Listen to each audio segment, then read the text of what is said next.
Hello, hello, hello, you beautiful stars. Hello. I am live, but not at my usual time. My schedule is a bit off. I am Courtney, host of Stars the Morning Light. Welcome, welcome. This is Edgar Cayce Life Skills. We're in his biography today. Before we begin, I do appreciate everyone who watches this, gives it a thumbs up, circulates it around, share it, share, subscribe, enjoy, thumbs up. Thank you. Thank you. I will also be with Lucky Stone 888 later today, recording for our 8 p.m. Friday night recorded show.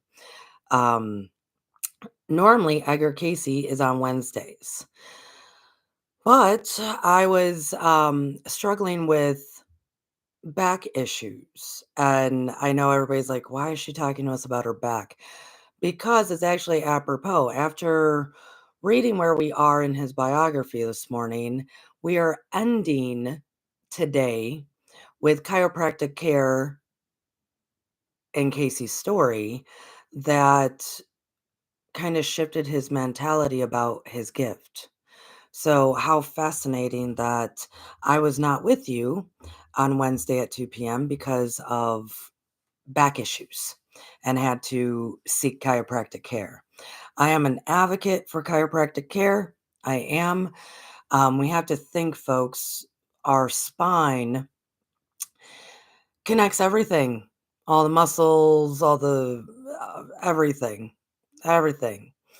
Um, when someone's back is not in alignment, and to a very big degree, one thing that a lot of people might not know is that it cuts off oxygen to the brain. I'm telling you this for where we're headed with Edgar. It will cut off oxygen to the brain. And so I had been not able to get to the chiropractor for at least a week and a half, 2 weeks. And I knew it was a big problem. And by Wednesday, when I was supposed to be with you, I had such low oxygen to the brain. I barely had a brain. I start to not see well, speak well. My breathing even gets shallow. So by the time I went to the chiropractor on Thursday, it was a pretty big adjustment, and I was sore and just regrouping the rest of Thursday. So hence why I missed this week and doing it for you now. Take note of that, folks, though, because that's going to come up at the end of today, that our spine is very valuable and it has to be aligned. Same as how Manly P. Hall tends to talk about the 33 vertebrae and in relation to the chakra system, in relation to the alignment of the body, when all things are flowing correctly, right? Mind, body, and soul. So I appreciate you all, and I find it interesting that I did not know that that's where we were headed with his biography until this morning. And I went, I'm going to have to tell everybody I was missing because of my back. And now we're headed into how a situation changed Edgar. So let's go back to where we were with the last bio video. And I've missed a lot of Edgar. I'm not going to deny that. Kind of a busy beaver over here for New Earth Energy Market coming April 27th and 28th to Ringgold, Georgia. Kind of a busy woman right now. Um, so I have not done a bio. It's been at least 2 months or so, folks, and I apologize for that. Wow. 2 months. We've done some other Edgar. The last Edgar Cayce, a little bit of a different um topic and discussion, very chat oriented. So, where we were with his bio when we left off was, remember, Casey lost his voice. And for quite a while. And it would kind of come back and then go away. And It was pretty much not there, and we talked heavily about this in the last one. And there was that Dr. Alan, Lehane that, if we can remember, was putting Edgar into hypnotism or under hypnotism to get these readings. He started running experiments. And Lori, welcome. Good morning. I see you in the chat. For those who are new here, I do, when I can, say hello to those who show up. It's a lovely community here. So he had lost his voice, and it took Edgar quite a while to be convinced to do a reading for himself. And eventually he did, and the outcome was X, Y, and Z, and he followed, and his voice started to return. Lehane, this doctor, kept wanting to run experiments. And so today's a lot about that interaction. It's really the beginning of what Edgar is known for. But do know that the beginning was very rough on Edgar, and he didn't like it. He felt actually ashamed. We're gonna go into it. So his voice is back. Okay. It did take a while, but his voice is back. So Lehane was like, well, I struggle with, and he's a doctor, by the way. Lehane is a doctor, not just a hypnotist person. I do have to say,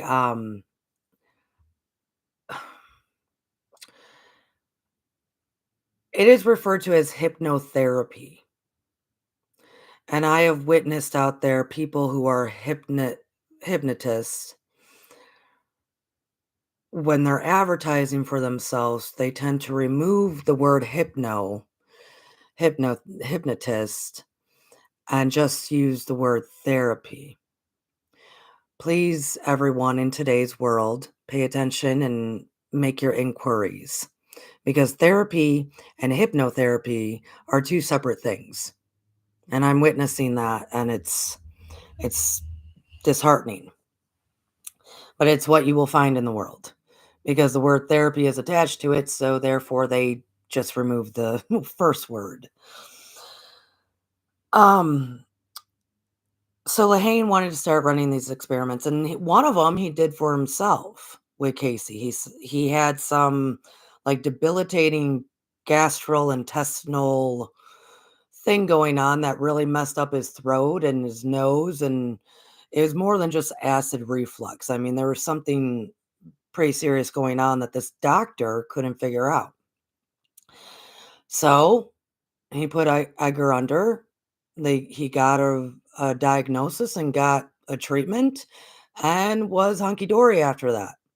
So even Lehane going, okay, I as a doctor couldn't figure out my own body issues, but this man can when I put him in a trance. And clearly he's getting information. So he decided this is still all in Hopkinsville, Kentucky. He decided his wife ran some little shop. Um, that upstairs of that shop, he was gonna rent a small room with just a desk and like a bed type situation Edgar could lay down on, like a couch, and a filing cabinet. Like there was not much in there. Um, and he would start putting Edgar under to do readings for people. And the majority of them were medical, because here's the thing, can Edgar do other readings? Yes, and we're going to talk about it. But at the time, because it was nobody knew what was going on, they pretty much just stayed with medical, thinking it was only for medical until much later. But it's because of these quote unquote experiments that Lehane started. He didn't really run like scientific theory or any actual science experiments, but he was documenting and he was observing a lot. So science is a whole lot of science is observation. So they started doing this, and Edgar still this whole time was not comfortable with it.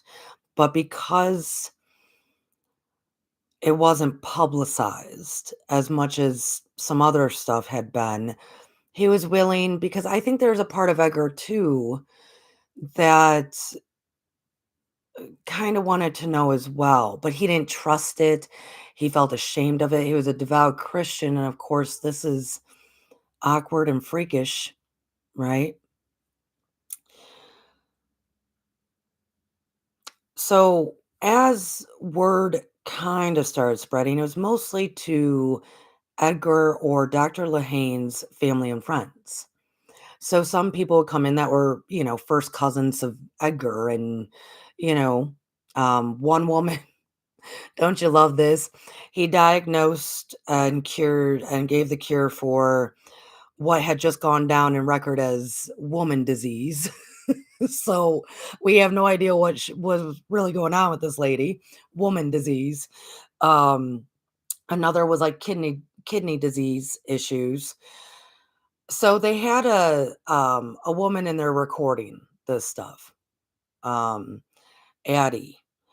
Well, unfortunately, even though these are all of his most earliest documented cases, the paperwork and what she documented, she destroyed. She probably burned them. Who knows? Because technically, even though there wasn't a HIPAA law back then, you didn't just advertise what was going on with people. And she, after she got done working with these fellas, you know, she destroyed it. So there's not full documentation. There's just Edgar talking about the time period, Gertrude talking about the time period, even Dr. Lahane later in life writing about the time period. But full, what were they diagnosed with?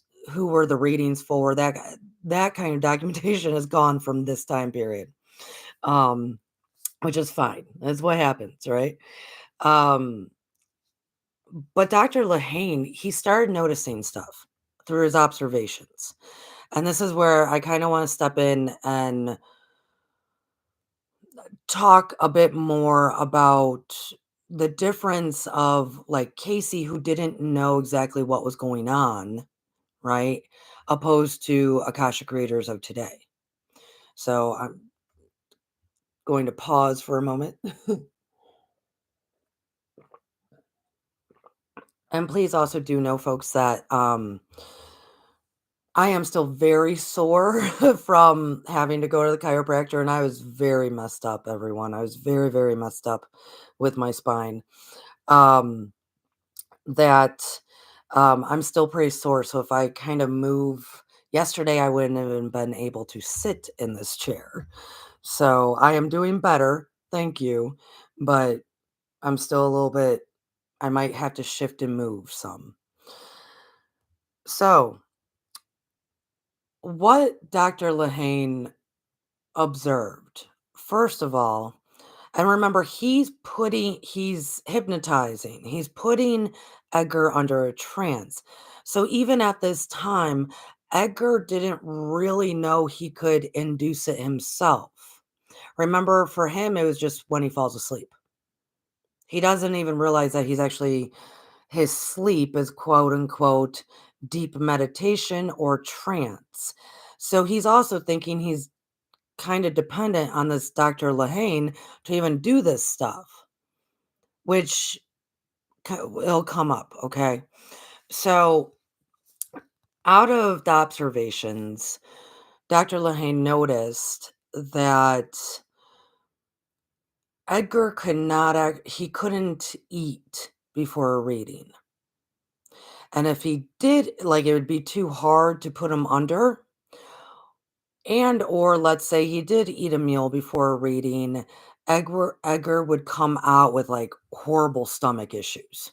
Just, yeah, well, we all know gassy, bloaty stomach issues. Beautiful stars, that is still the case. That is still the case. Um, the reason how I started actually putting on events, New Earth Energy Market, April 27th, 28th in Ringgold, Georgia, is because it's very difficult for me to work 2-day events. Akashic readings are not the same as like tarot readings. It's not even the same as channeling. So I can't really eat like a meal before I do a reading. And so when I do events, especially if they're 2 days, that's damn near 2 days of not really eating, and it's too much. And it's too much anyways because it takes me at if I do a 2-day event of straight being in the Akashic, it takes damn near 2 weeks for me to um kind of acclimate myself back to like our clock, our timing, our everything. So, Dr. Lahane's observation of Edgar not being able to perform a reading or go into a trance if he eats beforehand is still very accurate. So, I see lovely Coke Queen has come in. Blessings and favors to you. Good to see you, Coke Queen. Happy Friday. Um, what I understand is so when we eat, okay, it's very 3D. It is. I mean, it's we do it because it's what keeps us alive here. Um, but it adds to the density of our body. I this is gonna be a little bit hard to try to explain because you only know what you know through the experiences that you've had. And so if you don't experience the Akashic as I do, it's gonna be a little bit hard to explain, but I'm sure many of you might understand. So when we eat a meal, it adds to the density of our body. Of course, we end up then working it off. It gives us the nutrients we need as we work throughout the day. But to do a reading right after that or to be with the Akashic right after that is difficult because then it adds to the density that you have to remove yourself from in order to access the Akashic. So before I have to do a reading, I don't eat and in a meditative state, I ground myself, right?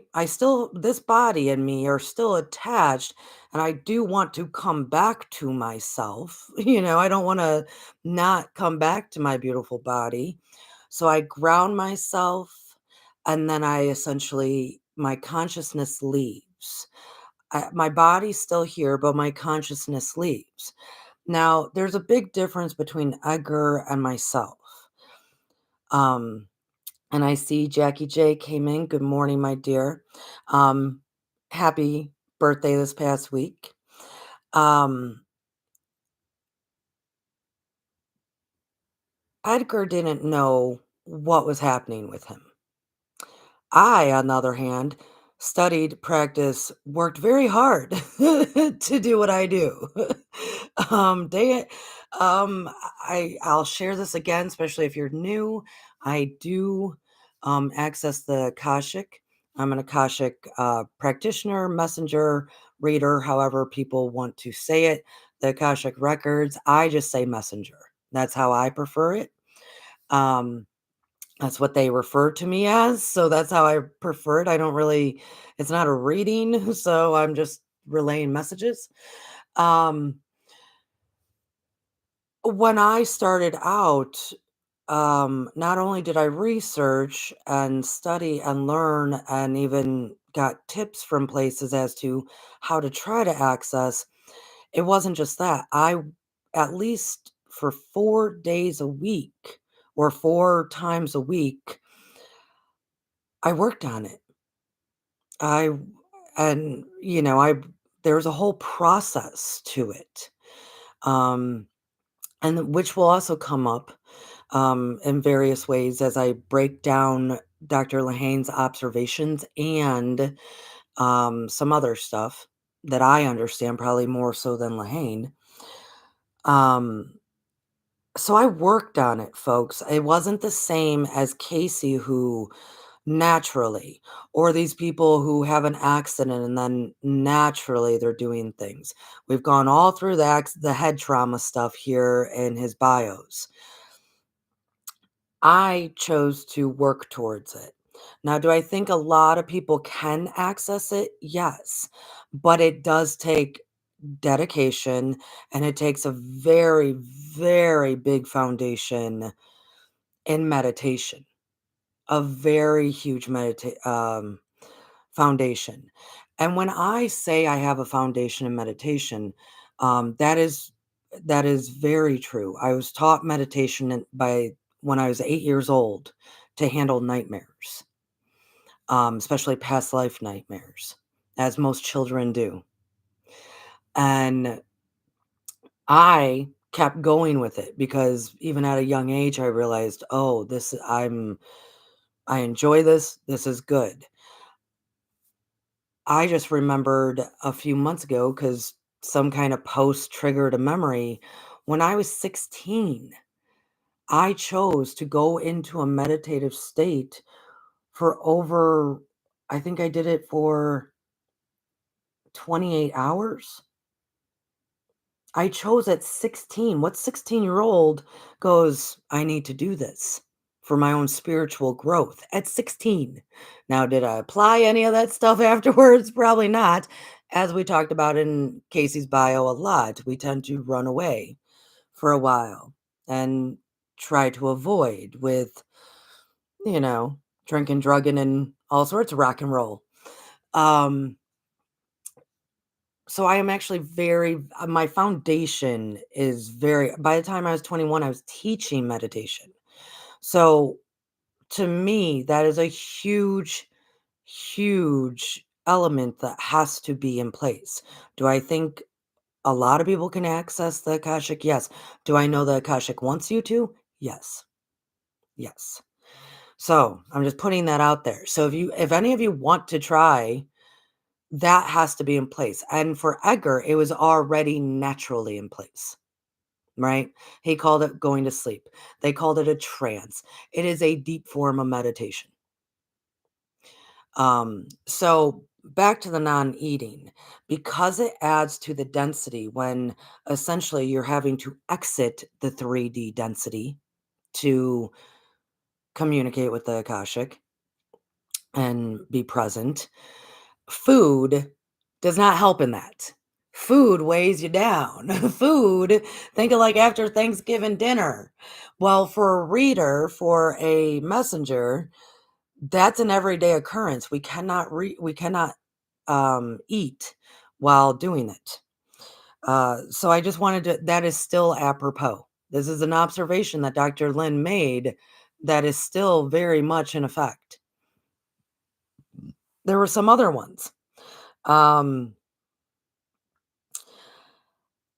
After a while, he realized that Casey it was not just medical, that Casey was seeing things.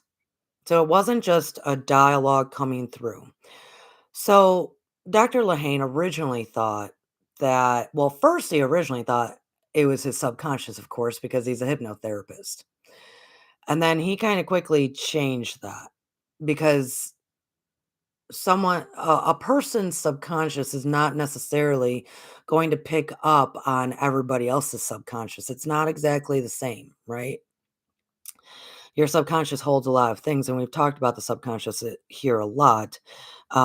It's beautiful and wonderful, but and is it connected? Yes, but your subconscious is not going to do the same as the Akashic does, right? It's not going to give you that kind of information for random people that you don't even know. So he quickly changed that to, okay, Case, we must be communicating with Casey's higher self. Isn't that a brilliant term? been around for a long time. This is now like 1801, 1802, right? 1800. Oh, beautiful term. Been around for a long time, that higher self. So first he thought, okay, we're just talking to Casey's higher self. But then he, after observation, started to think that no, okay, so Casey's higher self must be retrieving messages from something or someone else and then bringing those through the mouth of Casey, the mouth of Edgar. And then he kind of changed it up a little bit. He still held on to the higher self concept a little bit, but then he kind of changed it to, wow, no, Edgar is really just a vessel. The reason he did this is because the vocabulary that would come out of Edgar in these readings was not natural to Edgar. I mean, you gotta think he's from rural Kentucky at the turn of the century. So all sorts of different slang I'm sure was used, a whole bunch of different kind of dialect, maybe even a different accent, right? So we started thinking, okay, no, Edgar must just be a vessel for something to communicate through, or it is this is not decided yet, folks, or it is his higher self is communicating, then sending the messages through this body. So let's talk about that for a minute.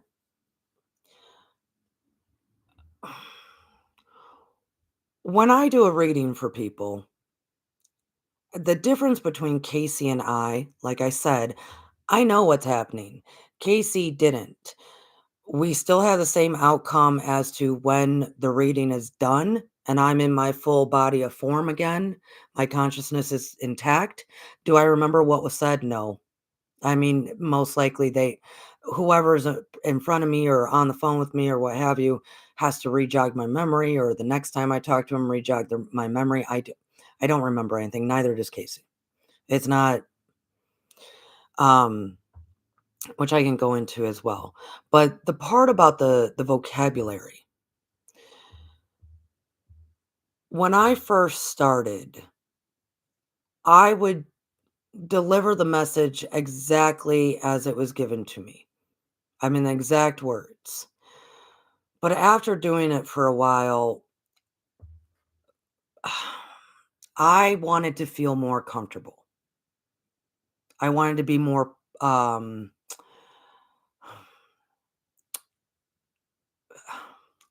loving. That's not the right word. It's not loving or but caring in the delivery more, or maybe even kind of have my own little quirks about it. Still the same message, but I would change up sometimes the very flat dialogue that was given, um, to more, okay, how do I deliver this, right? In a loving, more nurturing way. Um, and they're fine with that. So, but when I started, it was very kind of flat, kind of dry. Now, same observation happened with Dr. Lahane, and that I also know of. Lahane also noticed that whatever these beings that were communicating with Casey, or wherever these messages were coming from, they seem to have their own kind of personality and even humor sometimes. Like Casey would start talking about what he was seeing out that person's window. You know, a lovely scene of the animals running around, or the rooster crowing that morning. Um, a very endearing kind of sight, or laughing about, somebody's headdress or something, so these beings clearly had some kind of personality as well. This also, in many readings, as we will go into, gave Dr. Lahane an idea that Casey's seeing things. This is actually pictures or locations, but he's seeing full things. So when I do a reading, like I said, at first it was kind of flat as I was learning my way through, learning the personalities, learning how to deliver a message as well, um, to people in a loving, most compassionate way. Um, I don't hide anything, but every a whole lot is about delivery, right?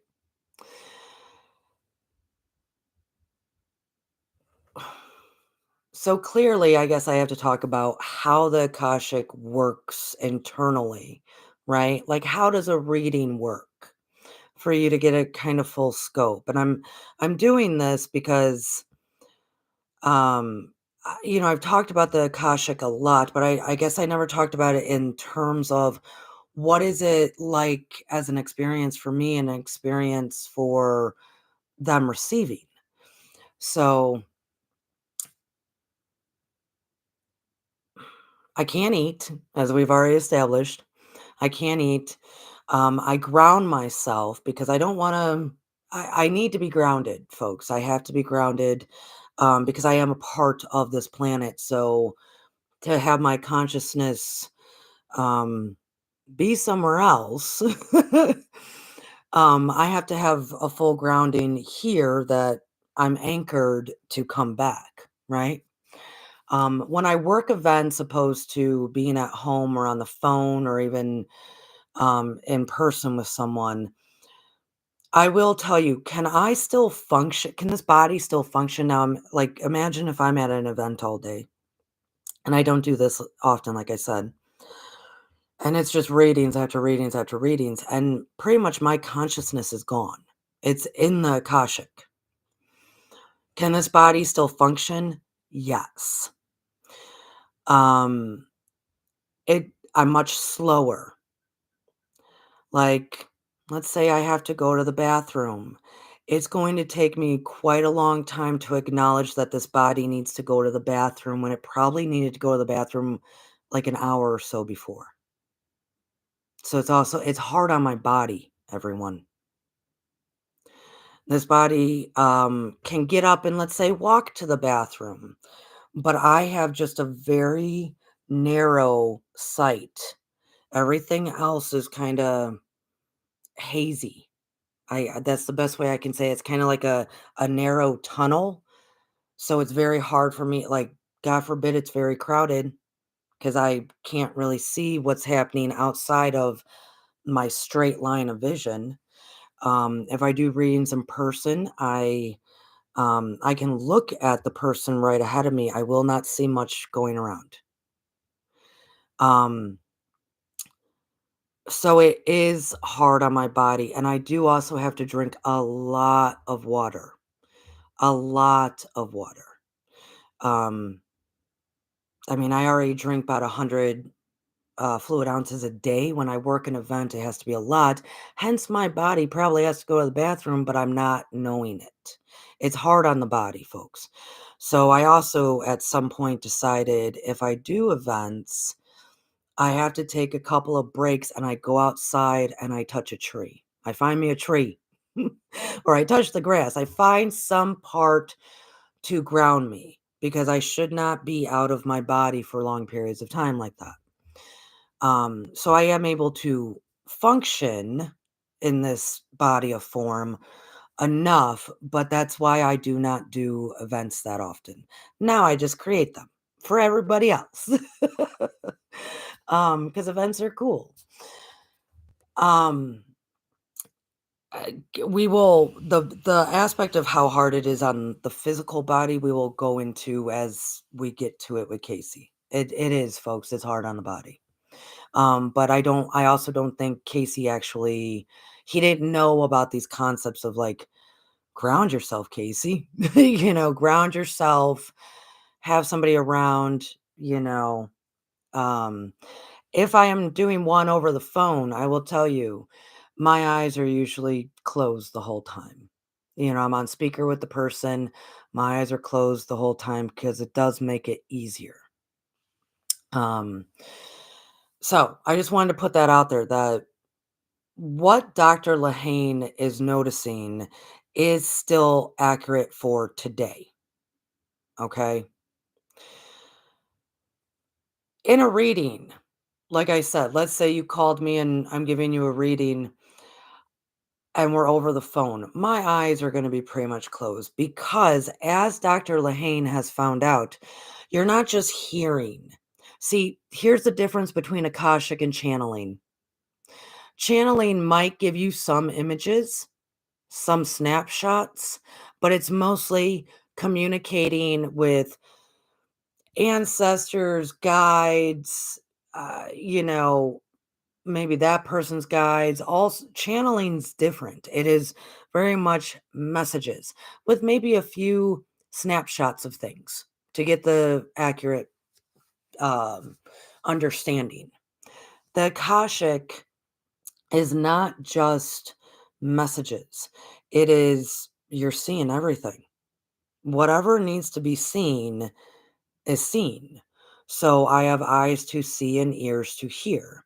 And there are beings there that are there to help deliver whatever is needed for that person.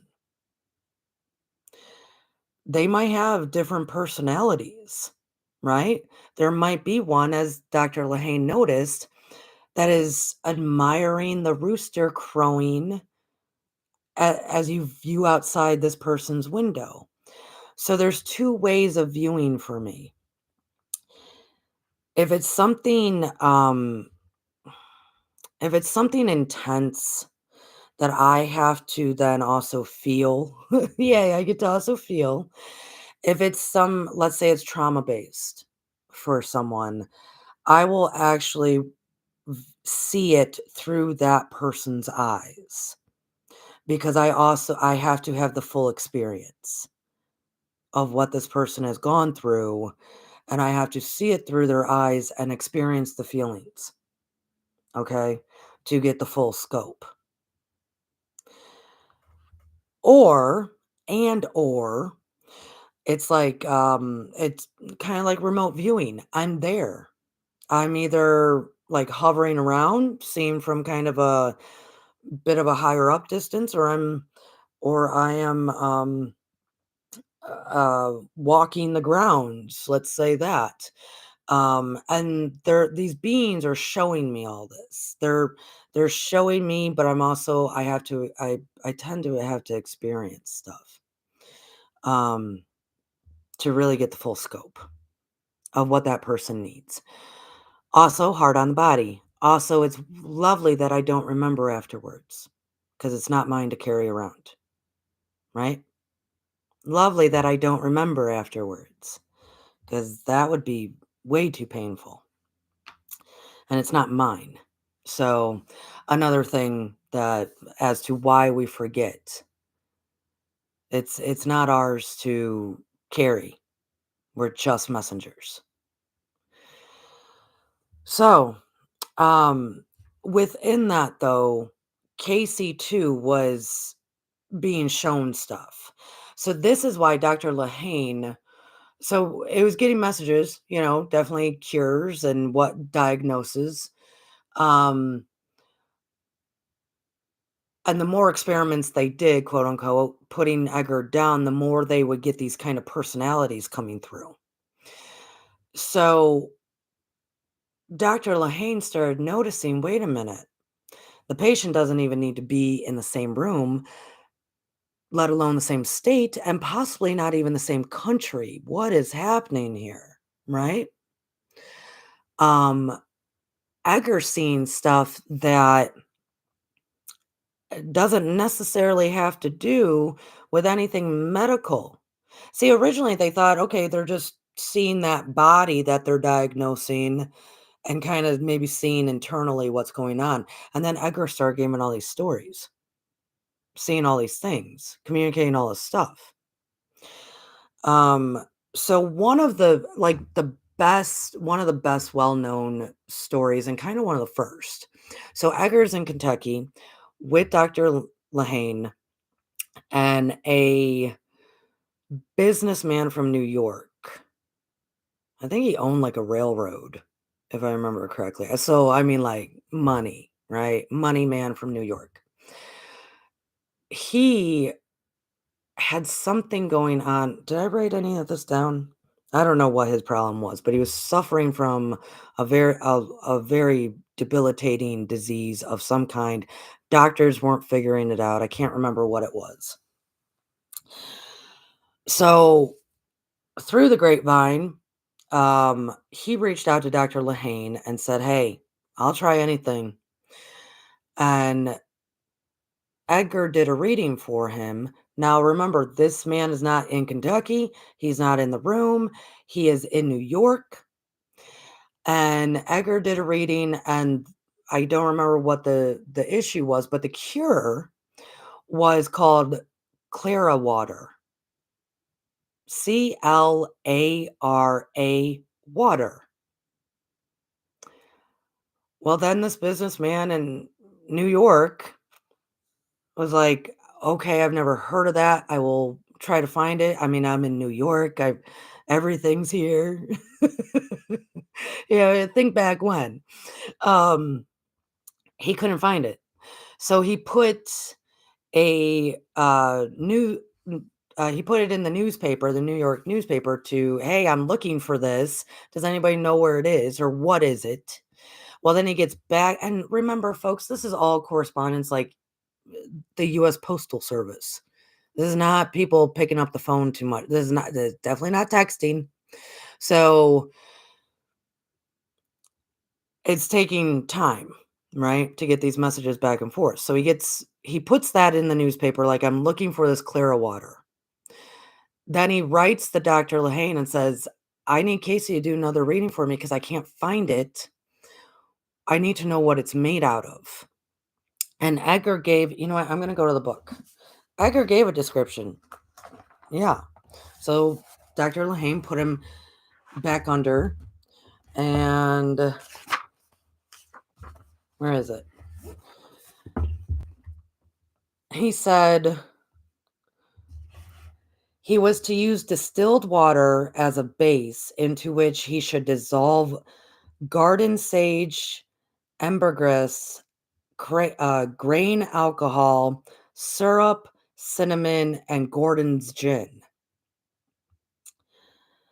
And I'll keep reading. No sooner had the recipe been sent to Andrews that the New York businessman wrote back saying that he had received in the s- in the same mail a letter from Paris from a reader of the medical journal who he said who said that his father had manufactured and sold a product by the same name 50 years ago. So he put it in the newspaper, he put it in the New York Medical Journal, like, I'm trying to look for this. The same day in the mail that Lehane had gone back to him about how Edgar said, distilled water, garden sage, that sort of thing. There was a letter from Paris from a person who said, "My father used to manufacture Clara water 50 years ago." Fascinating, right? So then here's another thing, speaking of Paris. So Dr. Lehane had a couple of friends that were going to the Paris exposition that year, the year expedition of, all the things, all the new inventions expedition, right? The Paris one. He had a couple of friends going to that year, and he told them before they left to document everywhere they went and everything they saw. And when they got back, he had Edgar go into a reading, into a trance, and he asked him, "What did these 2 people do in Paris?"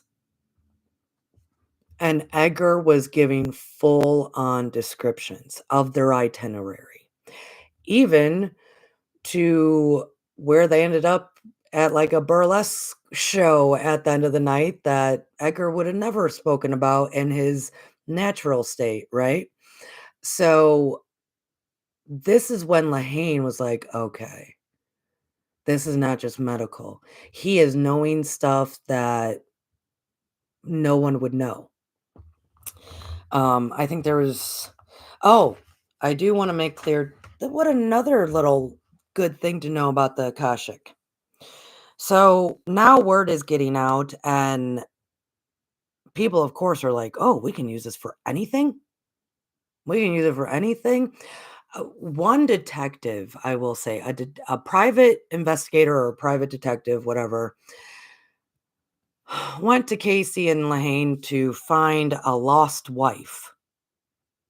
So in today's world, it's kinda like, well, does she wanna be lost or was she actually lost? Was there something wrong that who knows, right? Like, we don't know the backstory of this wife, but some guy in New York who probably knew the rich guy, the railroad owner, had a missing wife, and he reached out to them, and Edgar told them where she was at the time.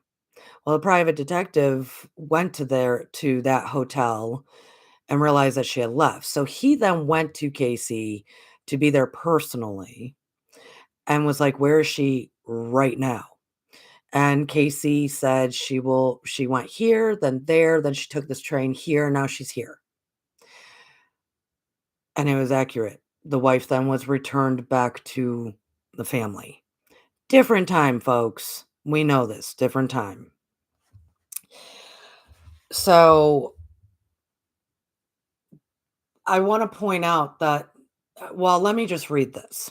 So somebody contacted them too, a guy who wanted to find hidden treasure, right? This was Casey's response to that.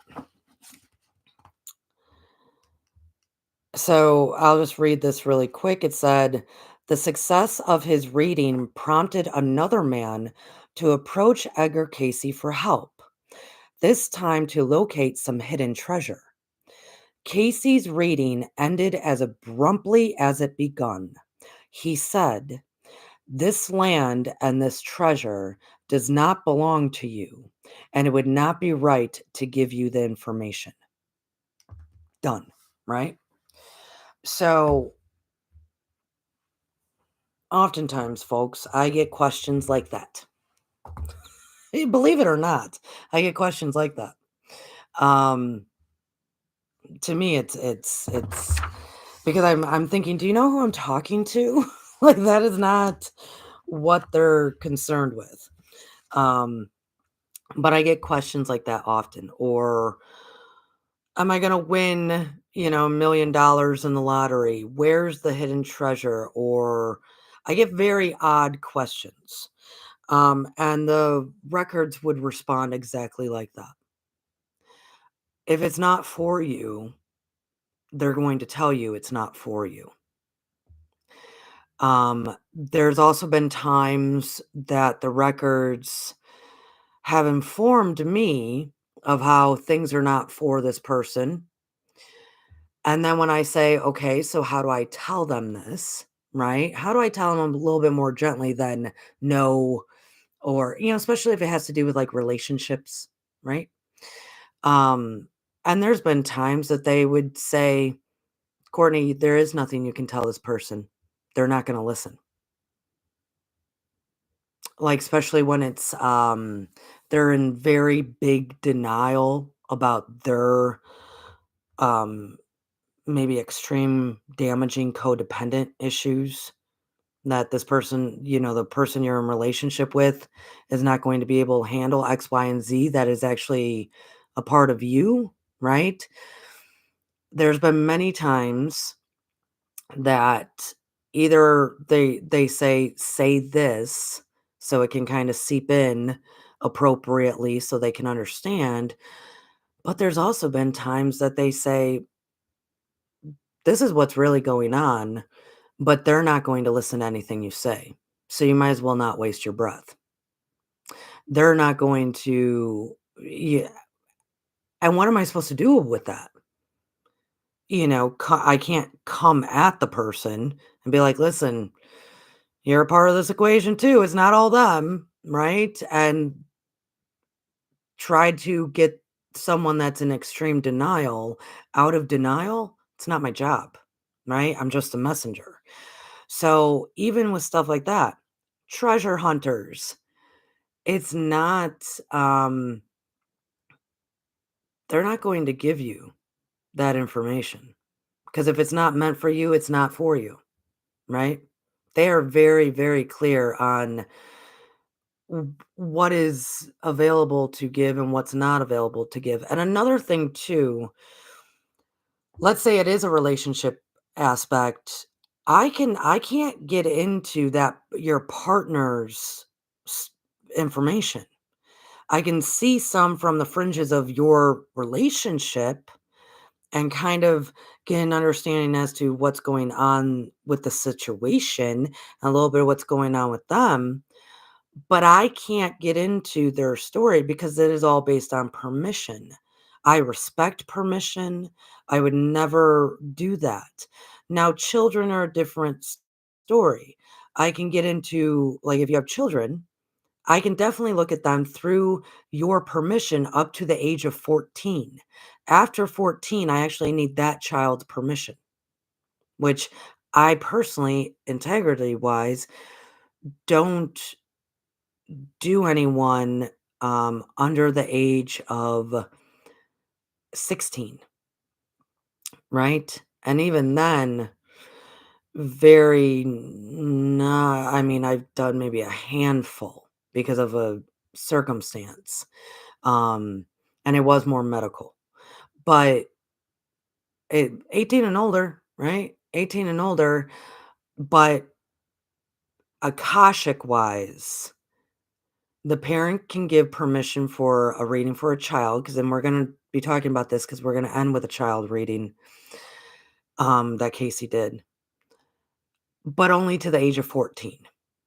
That's what the Akashic would say. So do know, those who are real curious or are looking to, uh, you know, get rich quick, the Akashic is not interested. This is why, folks, I am not really good at I'm not capable of working at one of those psychic hotlines. Years and years ago, I tried to interview thinking, "Oh, maybe this would work for me." I didn't like them, they didn't like me.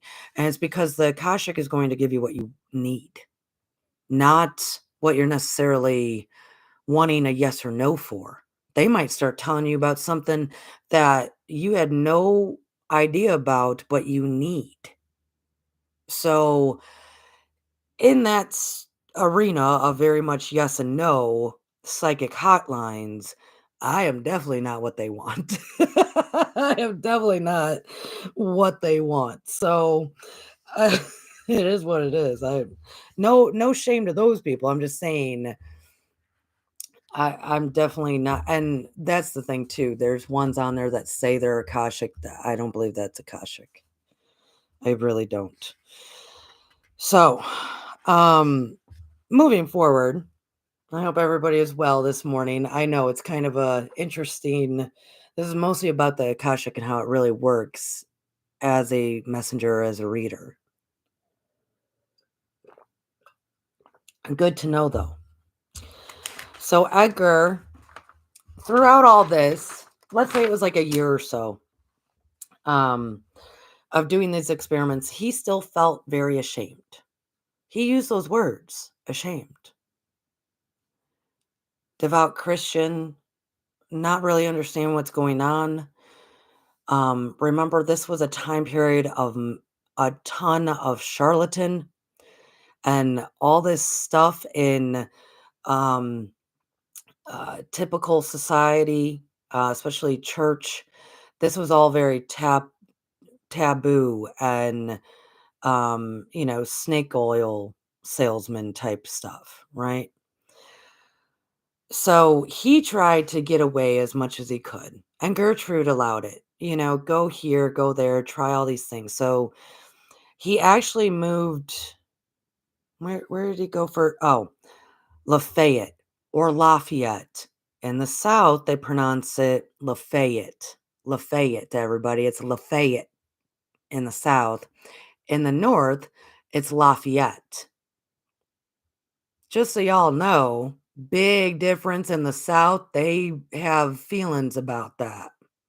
In the South, they very much have feelings about saying Lafayette instead of or saying, yeah, whatever. They have feelings, trust me. They did not like me saying, Lafayette or Lafayette. They did not like me saying see, now they've changed me. They changed my words. The South. Growing up, there's a Lafayette, Illinois. Lafayette. Down here, it's Lafayette, and there's Lafayette Road, all sorts of things. So, first he moved there in, like, April 1902, and that's when he started working as a photographer. Now, beautiful beings, you lovely stars, I see you, Robert, thank you for joining us. Um, he was an amazing photographer. Remember, he loved his books, he loved the arts, he loved all this stuff, and he got into photography, and he was very good. Somehow he knew how to make the lighting correct, to hit in the right spots. It was wonderful. Well, while he was in Lafayette, a big bookstore rich man, I think his name was, oh, Lucian Porter, had a very, very lucrative bookstore in Bowling Green. And it's really because Bowling Green was a college town. Ogden University. Well, I think that time it was Ogden College, but now it's Ogden University. I think Ogden is still in Bowling Green, Kentucky. Okay. So this Porter guy reached out to Edgar because he got word of mouth. All these people are talking about Edgar, right? And said, "Hey, I have this lovely bookstore. I need you to co-manage it with me." And Edgar negotiated as long as I could do maybe some photography in the back or upstairs or wherever I can do my photography. And Porter said, "Yeah, of course. Yeah, more revenue to do photography, of course." So he goes to Bowling Green. He loved it. He loved it. Now, Gertrude is still in Hopkinsville. This happened all the time, folks. Husband's having to move away for work. She's okay, she's staying with the family. She's actually getting much healthier. Remember, she had depleted her body to nothing out of depression. Um, she's getting healthier. They're still sending letters back and forth declaring love this whole time because they are, I don't believe they're necessarily married yet because remember, he was making all that money in Louisville, but he was also kinda cheating on her, so he came back to Hopkinsville and said, "No, no, no, I only want you because you apparently look like you're dying. I only want you. Let me stay in Hopkinsville," and then he tried working with his dad for a while, selling insurance, and then he had that blowout with his dad, and then he's been kind of bopping, right? This is when that doing the work with Dr. Lehane started, the experiments. So then he was like, I can't keep doing this here. And Hopkinsville is becoming too much because now in Hopkinsville, there's massive word of mouth, right? And remember, in Hopkinsville, he also he worked in a bookstore there. He also did in Louisville, right? So he loves his bookstore. So he goes to Bowling Green. College Town. Beautiful fountain in the main square. The shop is there. It's just a lovely young people around, and Edgar's like 25. So, of course, he's like a bit older than these college kids. So but he's still youthful. Well, he's a mid man back in the day. For us, that's a very young man now, but he's 25, he's enjoying himself, he's doing excellent at this bookstore and with also his extra income, with photography, to the point that his photography is, like, really kinda blowing up. I mean, he was wonderful. He took a picture of the fountain, the town fountain, after a snowstorm that the owner, Mr. Porter of the shop loved it so much, he made prints out of it for, like, greeting cards that Christmas and other prints. It sold well over 1,000 prints. Now, guys, in 1902, I believe this was around 1902, 1901, 1902. That's pretty damn good. That's a very skilled. Um, it's interesting how he loved being with the books. He loved photography. He also at this time, so he's staying at a boarding house with all men. It was all men boarding house. Other doctors, other professional men who are looking for work and working in another town or city away from their family. So you would stay in a boarding house. Well, they're all sitting around and through a conversation with some of these fellas, Casey creates an entire card game in his head and then creates the card game. It's called The Pit. And it was honestly, it's kind of a precursor to Monopoly. And it had to do with, like not bartering, but economy kind of playing, like a very beginning of Monopoly, even though that was designed by somebody else. Very similar with you're trying to barter and trade like Wall Street kind of stuff with these cards of goods like grain and oil, that kind of thing, to build your income. And the one with the most income at the end is the winner. It was called the pit. Well, shoot. Casey ends up writing, gosh, which one was it? Um, I'm looking in the book real quick. Um, I think it was Bradley. What was that? The one that's still around today. Um, big. Well, I think the ones that made Monopoly, Murph and Bradley, or whatever the name is of them. He emailed. No, he did not email. He mailed this game to was it they're Murph and Bradley? Murph and Bradley? I can't remember the name of that, game company, toy company. He mailed it to him with a letter of like, "Hey, I designed this. What do you think?" This company sends him a letter back thanking him, thinking this was a great card game, gave him $6 and then I think like 12 packs of the game because yeah, they started selling it. When this book was written in like 2000, when this was copyrighted, the book, yeah, 2000. In the year 2000, The Pit was still being sold. So Edgar actually talked to a lawyer and was like, shouldn't I get some kind of royalties here? All they did was give me $6. And the lawyer was like, "Yeah.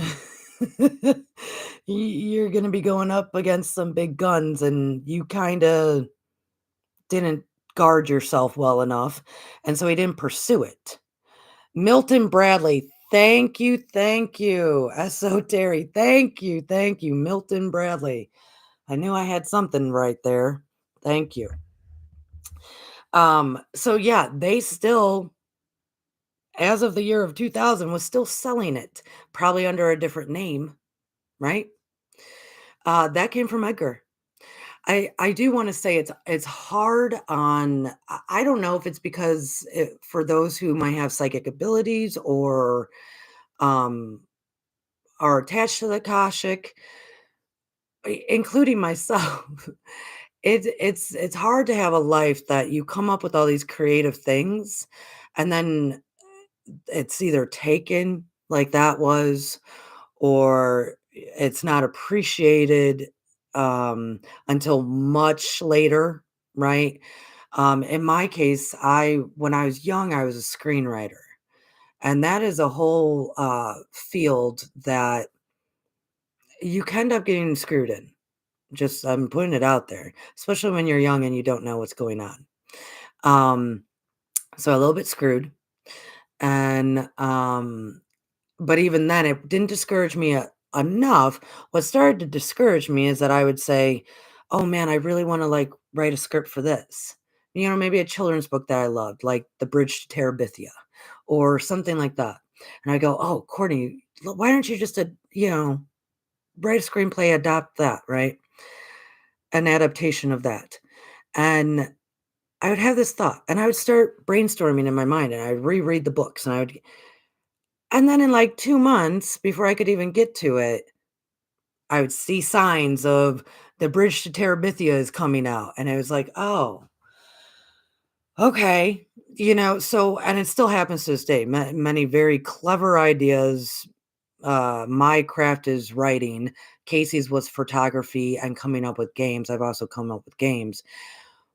We do tend to get screwed.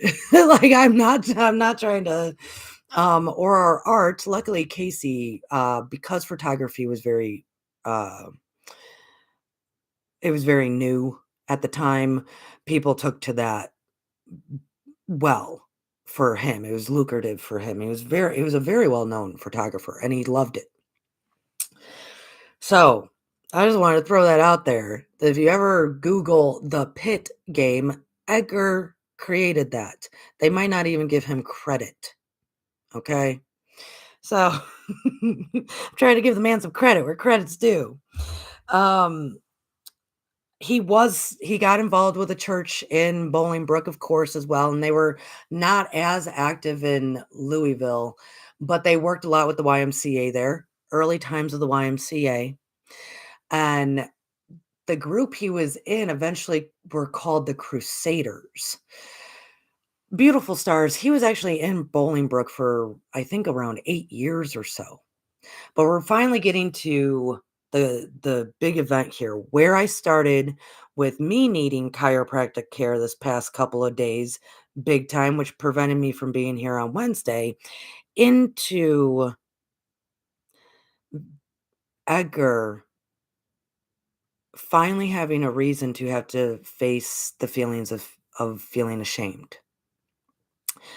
So even though he's in Bolingbrook and Dr. Lehane is in Hopkinsville, Dr. Lehane would still come and visit Casey to periodically do readings in private, like in the boarding room bedroom where, it's just them two type thing.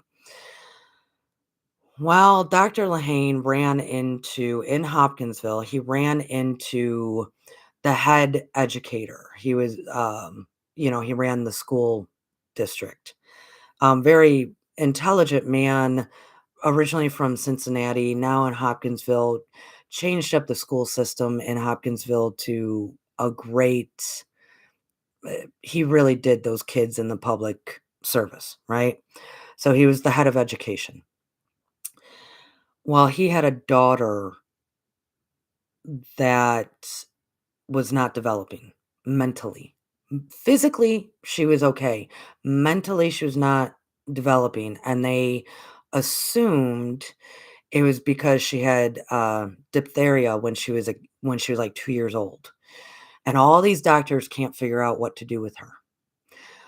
So, Lehane talked to him and he said, "Well, I know this guy Casey. He's spot on every time. It's non-traditional, uh, but I can talk to him about it."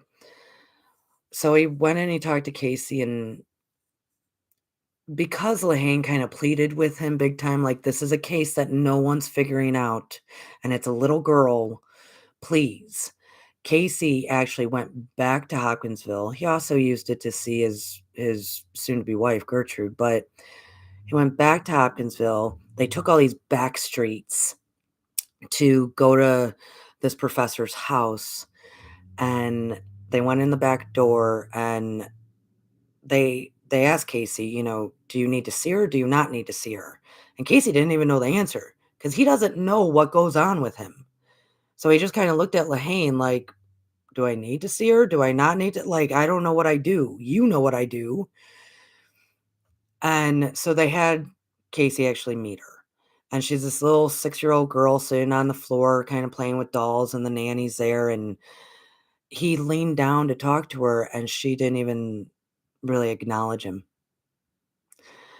and started breaking Casey's heart, right? So they go back downstairs, and the parents explain all this to him, like, "We think it was from the dysphoria when she was 2, she must have been, way more sick than we knew of, and her body's growing, but her mind, it's as if she stopped at 2." So Casey goes under, and come to find out, it had nothing to do with the dysphoria. When she was 2, she was walking off of the carriage, so big, huge steps down for a 2-year-old, and she slipped and hit her back. And of course, all babies cry, all little kids cry, so we never know if it's a real injury or not.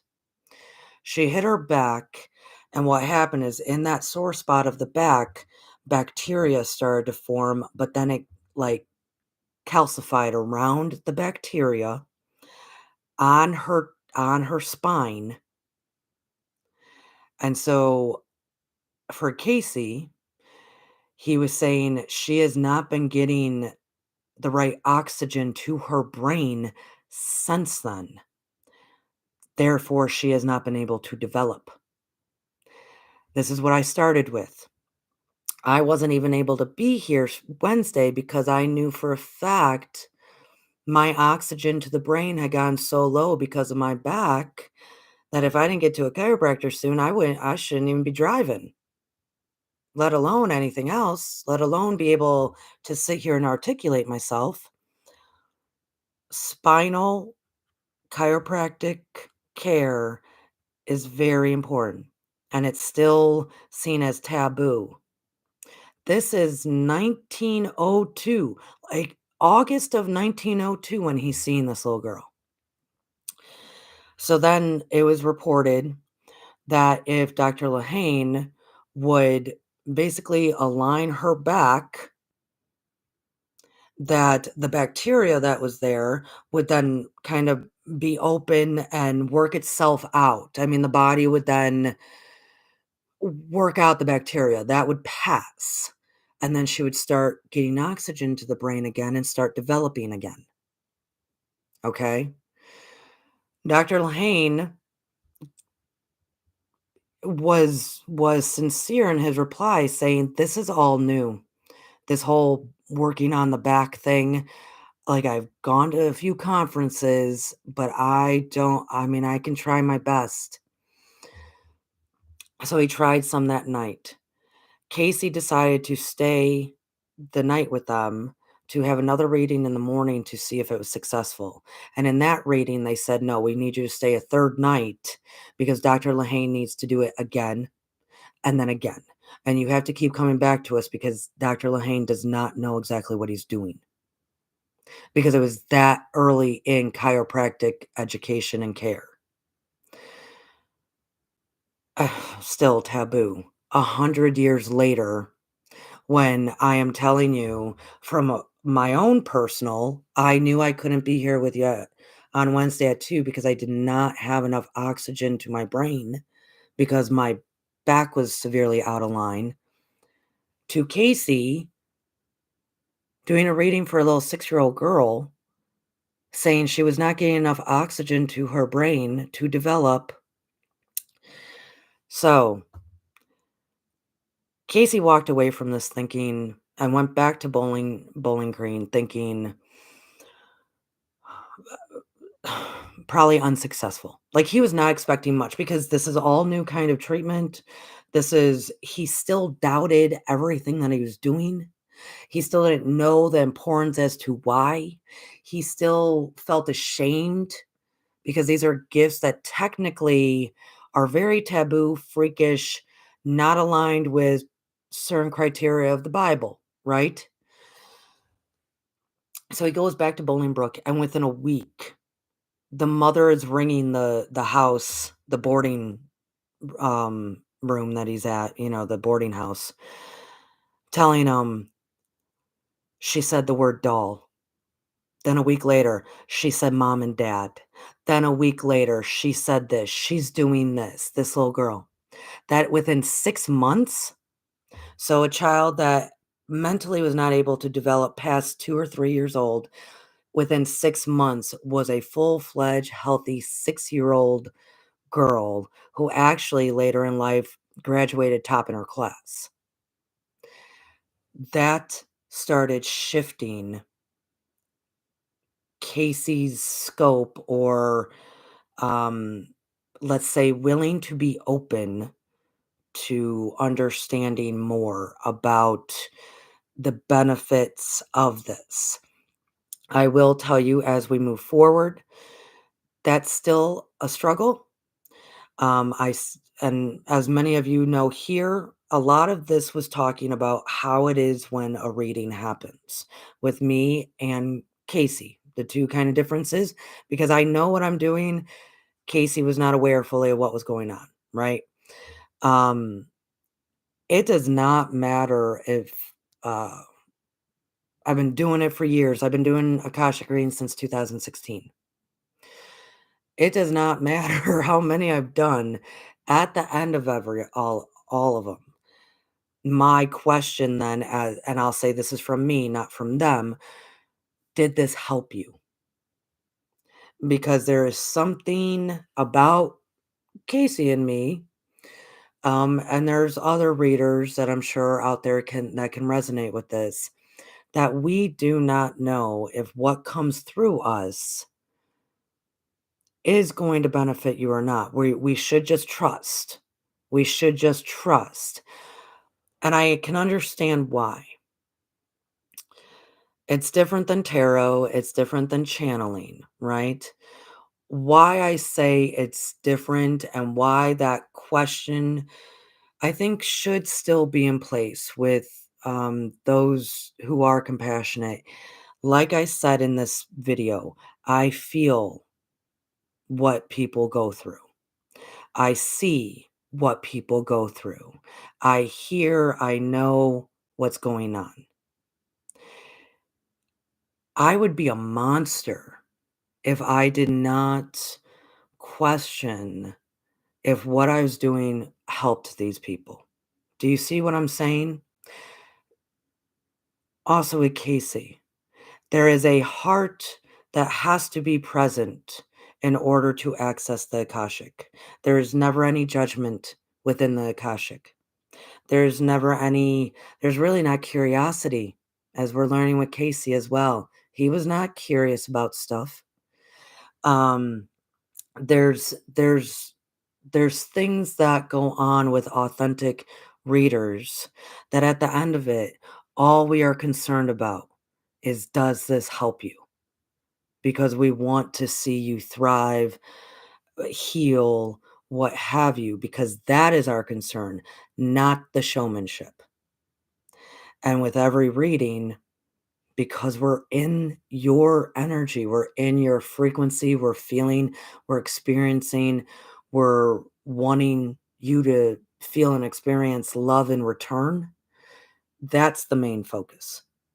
So that's where it's not so much the doubt as in, there's going to be a long period for people doubting abilities or the ability to.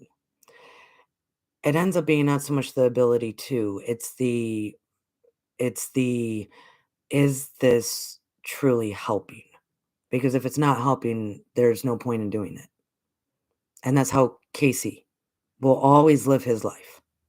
And if that element is not there with other readers, and I'm not putting tarot or channelers in this topic. I'm putting strictly Akashic records, practitioners, readers, messengers. If they are not more focused on this is benefiting and helping and caring and healing you, then just be weary because it might not be the Akashic they're speaking with.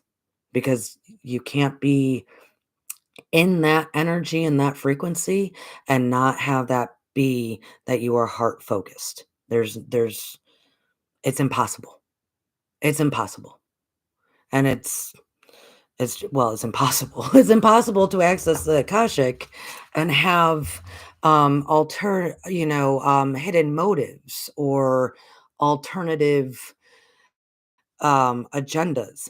It's impossible. They will not communicate. They will not speak with you. They will not show you anything if you have alternative motives other than purely helping this human. They won't. Now, do I hate charge? Yes, because I do still have to eat. But I struggled with that, as everyone here knows, for 3 years, coming up with how do I do this because it's solely for to help, and I am the cheapest of the bunch. I'm cheap so you can succeed. That's my motto. So, I just wanna put that out there. We are gonna keep going with the biography. This was the turning point a bit for Casey. I'm trying to say there was still struggle within and around, and as we get even further, the struggle becomes real. So, um, I hope you all enjoyed. Remember, New Earth Energy Market, April 29th and 27th and 28th, Ringgold, Georgia. Um, if you are local, I actually am doing a small reading event with Empath of Hope March 8th, Friday, March 8th at Blue Sun Fusion Studio in Dalton, Georgia. We're actually doing 2 readings for the price of 1 that night. I Akashic and her tarot, so you can buy a ticket, for 45 bucks. Contact me if you're interested at starsofmorninglight@gmail.com, and, I will be present with you again tonight with Lucky Stone 888. We still have to record, but it will be up there, folks. So, have a good weekend. Thank you for being present.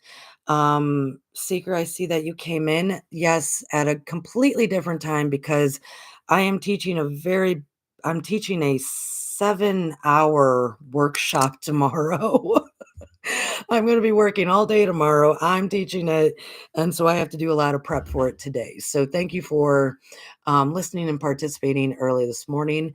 It was lovely to be with all of you, and have a great weekend, folks. Get out there, see the sun, be with the sun. If the sun is shining, get out there. Ooh, feels so good. The sun. So, bye, folks.